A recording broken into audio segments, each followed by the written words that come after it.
നമുക്കൊരു ബിരിയാണിയുടെ ടേസ്റ്റിൽ ഒരു സോയ മാഗി ഉണ്ടാക്കിയാലോ? ഇത് ഇത്രയും ടേസ്റ്റ് ഉണ്ടാകുന്ന സത്യം പറഞ്ഞാൽ ഞാൻ വിചാരിച്ചിരുന്നില്ല. ഞാനൊരു പരീക്ഷണാർത്ഥം ചെയ്താണ്. ആദ്യം തന്നെ നമുക്ക് മുളക് പൊടി, മഞ്ഞൾപ്പൊടി, ഉപ്പ്, മസാലപ്പൊടി, അതിനുശേഷം കുറച്ച് മൈദയും കൂടി ചേർത്ത് അത് കുറച്ച് വെള്ളം കൂടി ചേർത്ത് ഒരു തിക്ക് പേസ്റ്റാക്കി നമുക്കത് എടുത്തു വയ്ക്കാം. അതിനുശേഷം ഒരല്പവും വെള്ളം ചേർത്ത് തിക്ക് പേസ്റ്റാക്കി നമുക്ക് അതിലേക്ക് നമ്മൾ തിളപ്പിച്ച് പിഴിഞ്ഞു വെച്ചിരിക്കുന്ന സോയ ചങ്ക്സ് ചേർത്തിട്ട്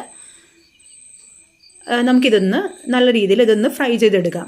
ഇത് നിങ്ങൾ ഒരിക്കലെങ്കിലും ഉണ്ടാക്കി നോക്കണം. പെട്ടെന്ന് നമുക്ക് ഉണ്ടാക്കാൻ പറ്റുന്ന ഒരു വിഭവമാണ്. ഞാനൊരു പരീക്ഷണാർത്ഥം ചെയ്തതാണ്, പക്ഷേ വളരെ ടേസ്റ്റിയാണ്. നിങ്ങളിത് ഒരിക്കലെങ്കിലും ഉണ്ടാക്കി നോക്കി അതിൻ്റെ ടേസ്റ്റ് അറിയണം. നിങ്ങൾ എന്തായാലും അതിലേക്ക് നമുക്ക് കുറച്ച് ടൊമാറ്റോ സോസും കൂടി ഒഴിച്ച് അത് നല്ല രീതിയിൽ അതൊന്ന് ഇളക്കി മിക്സ് ചെയ്ത്, ഇത് ശരിക്കും ചിക്കൻ ഫ്രൈ പോലെ തന്നെ നമുക്ക് തോന്നൂട്ടോ. ഇതെല്ലാം കൂടി മിക്സ് ചെയ്ത് ഇത് വരുമ്പോൾ ശരിക്കും ഒരു മിനി ബിരിയാണി പോലെ തന്നെ, ഒരു തട്ടിക്കൂട്ട് ബിരിയാണി. എന്നിട്ട് നമ്മളത് പൊടിച്ച് മാഗിയുടെ ഇത് പൊടിച്ചിടണം. അതിനുശേഷം അതിലേക്ക് ആ ഫ്രൈ ചെയ്ത് വെച്ചിരിക്കുന്ന സോസും കൂടി ചേർത്ത് ഫ്രൈ ചെയ്ത് വെച്ചിരിക്കുന്ന ഇതും കൂടി അതിലേക്ക് ഇട്ട് നല്ല രീതിയിൽ അതൊന്ന് മിക്സ് ചെയ്യുക. അപ്പോൾ തന്നെ നമുക്ക് ആവശ്യമായ ടൊമാറ്റോ കെച്ചപ്പ് ഇതിലേക്ക് ആഡ് ചെയ്ത് കൊടുക്കാം കേട്ടോ.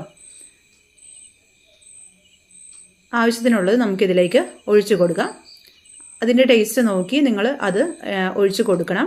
ഇത് നിങ്ങൾ ഒരിക്കലെങ്കിലും ഉണ്ടാക്കി നോക്കണം. പിന്നെ നിങ്ങളിതിൽ മല്ലിയില ഇടണം. ഞാനിതിൽ മല്ലിയില ഇട്ടിട്ടുണ്ട്, പക്ഷെ കാണാൻ പറ്റുന്നില്ല.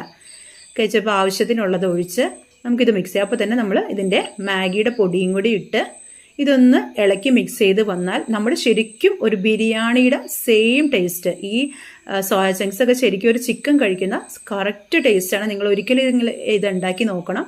കാരണം എനിക്ക് അത്ര ഇഷ്ടപ്പെട്ട ഒരു വിഭവമാണ് ഞാൻ ഈ കാണിക്കുന്നത്. നമുക്കപ്പോൾ നെക്സ്റ്റ് വീഡിയോയുമായി കാണാം.